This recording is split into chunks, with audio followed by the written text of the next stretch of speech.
Voilà, donc le décor est posé. Martine Soudani, on va parler plus spécifiquement des établissements de santé. Vous connaissez bien ces établissements d'accueil pour personnes âgées et dépendantes. On a l'impression que la prise en charge de l'incontinence urinaire repose aujourd'hui plus sur des habitudes de travail admises que sur un véritable consensus médical et pluridisciplinaire.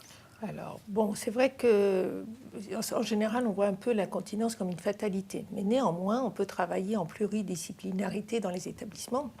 Et je vais vous raconter une petite histoire au sujet d'une personne qui nous avait été adressée d'un service de gériatrie, qui était incontinente par rétention urinaire et qu'il fallait sonder 3 fois par jour. Donc, au niveau de l'équipe, ces sondages 3 fois par jour nous posaient quelques difficultés et nous avons essayé de retrouver un sens à cette incontinence urinaire qui avait été bilantée, la vessie, tout ça, il n'y avait aucun problème. Donc, nous avons pensé ensemble, et nous avons essayé de retrouver un sens et puis surtout de réassurer cette femme autour de son incontinence. Cette femme hésitait énormément d'aller aux toilettes, refusait qu'on la conduise aux toilettes, donc on a décidé de la réassurer. Donc c'était une ancienne libraire, on a puisé un petit peu dans son histoire, on a aussi puisé dans nos stocks de livres de l'EHPAD et nous avons rapporté plein de livres dans sa chambre, dans les toilettes, et nous avons parié qu'elle pouvait peut-être lire autrefois lorsqu'elle allait aux toilettes. Donc on lui mettait un livre dans les mains, on l'installait bien sur le siège des toilettes, et petit à petit, cette femme s'est remise à uriner. Bien sûr, on a fait un calendrier mictionnel, on a aussi vérifié qu'il n'y avait pas de rétention urinaire avec un bladder scan, parce qu'il ne fallait quand même pas qu'on ait un danger pour cette femme. Ce que vous êtes en train d'expliquer, c'est que finalement, il a fallu explorer des pistes, être assez imaginatif pour entrer en communication avec cette femme qui, malgré tout, souffrait d'une démence. Voilà. Alors cette femme, ce que j'ai oublié de dire, elle était démente très sévère, elle était extrêmement anxieuse, et donc c'est pour ça qu'on avait fait ce pari de la réassurance. On s'est dit, il y a certainement un fil à tirer à ce niveau-là. Et l'histoire nous l'a confirmé, et surtout son histoire, parce que petit à petit, on est aussi rentré en relation avec son époux, qui est aussi devenu de plus en plus confiant vis-à-vis de nous, et qui a raconté un petit peu sa vie et la vie de cette femme.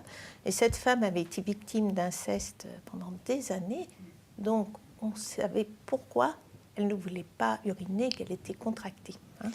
Mais alors, chez cette personne, les sondages devaient être encore plus traumatisants. Je pense qu'heureusement, nous avons écarté cette idée de sondage parce que ça devait être très, très traumatisant. Et pour le bien-être de cette femme, c'était indispensable de chercher autrement. Alors c'est vrai que souvent, on prend des voies qui ne sont pas très habituelles, mais il faut avoir du sens, redonner du sens aux symptômes. Ce bon sens. On y reviendra tout à l'heure, Anne-Marie Béguin, on en reparlera tout à l'heure avec Madame Fourny, justement, lors des consultations urodynamiques. Redonner du sens aux symptômes. Vous parliez de communication avec le patient, donc c'est vrai que quand il y a des troubles neurologiques, on se dit c'est peut-être plus difficile, mais il faut trouver les moyens d'entrer en communication. Il faut parler un petit peu Alzheimer, c'est un autre langage. Donc, Il y a aussi une communication entre personnel soignant. Et là, c'est peut-être aussi une difficulté à l'heure actuelle.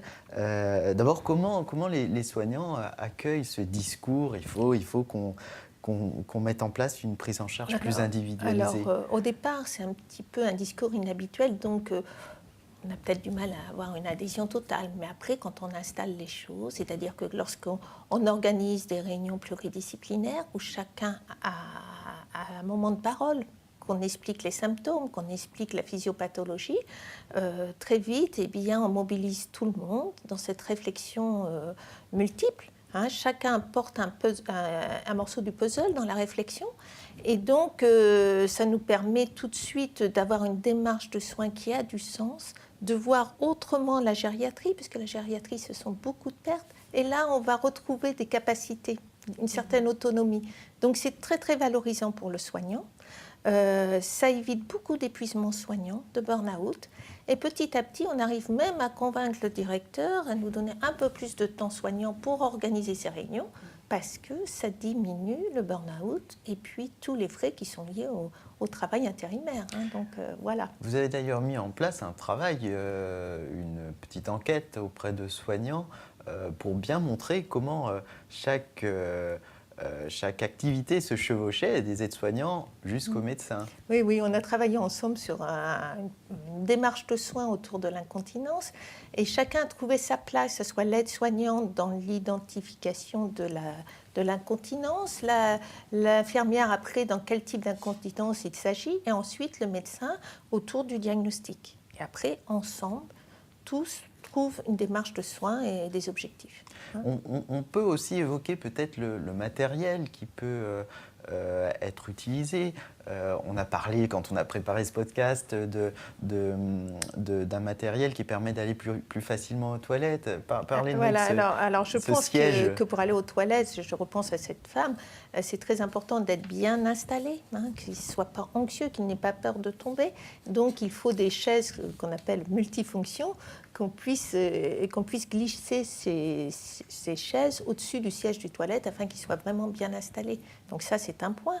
Et puis après, ça peut être avec du matériel beaucoup plus sophistiqué, comme le bladder scan, qui doit avoir sa place dans nos établissements, Alors, parce que c'est essentiel. Une description du bladder scan. C'est un appareil très simple qui permet de mesurer une éventuelle rétention urinaire.